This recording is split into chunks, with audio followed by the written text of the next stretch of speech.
नमस्कार मंडळी. आज मी तुम्हाला भजनाचे टाळ कसे असतात ते शिकवणार आहे. पहिल्या माझ्या व्हिडिओमध्ये मी थोडंफार माहिती दिली आहे तुम्हाला, पण आज टाळाचे 5 प्रकार असतात, तर ते मी तुम्हाला एकानंतर एक सांगते. आणि मग तुम्ही जेव्हा भजन म्हणता तेव्हा तुम्हाला समजतं की कोणता टाळ वाजवायचा. एकदा सराव झाल्यानंतर समजतं.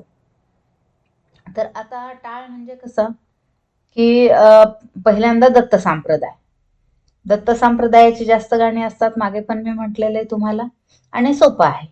तर दत्त संप्रदायामध्ये कसं की आता आपण असे टाळ उचलले तर ठोके कसे मारायचे, 1 2 3, वरचा ठोका हळू मारायचा, 1 2 3, 1 2 3, नंतर खुला, 1 2 बंद खुला, 1 2 बंद खुला, 1 2 बंद खुला. हे झालं दत्त संप्रदाय. याच्यावरची मी गाणी तुम्हाला पुढच्या व्हिडिओमध्ये दाखवेल.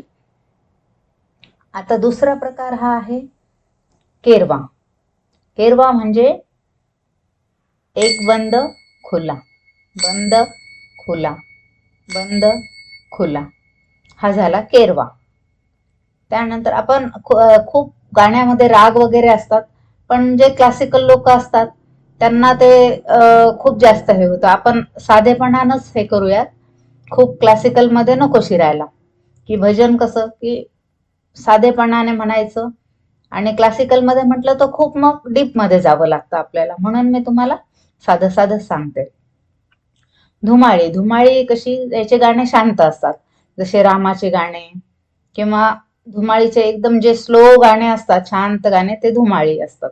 तर ह्या धुमाळीमध्ये कसं प्रत्येक जण थोडं वेगवेगळी त्याची पद्धत आहे. म्हणजे कसं की 3 ठोके असतात.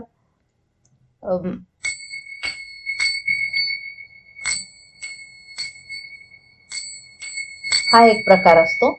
नंतर कोणी काय करतं,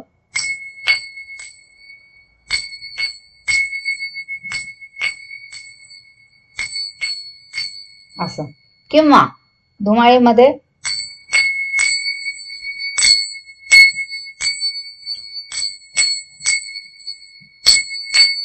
असे पण प्रकार आहेत धुमाळीमध्ये. आणि चौथा आहे दादरा. दादरा म्हणजे 1 ठोका, नंतर 1 1 2 3 खुल्ला, 1 ठोका, 1 2 3 खुल्ला.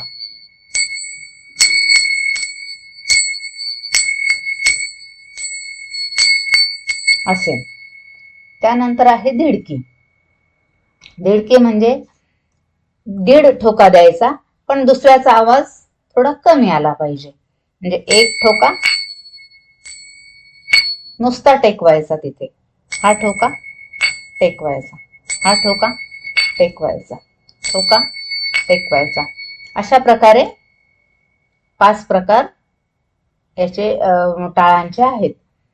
आणि मी आता ह्याच्यानंतरच्या व्हिडिओमध्ये तुम्हाला टाळांसहित भजनं सांगेल. तर तो व्हिडिओ तुम्ही नक्की बघा. आणि हा माझा तुम्हाला जर व्हिडिओ आवडला असेल तर लाईक, शेअर, सबस्क्राईब करायला विसरू नका. धन्यवाद.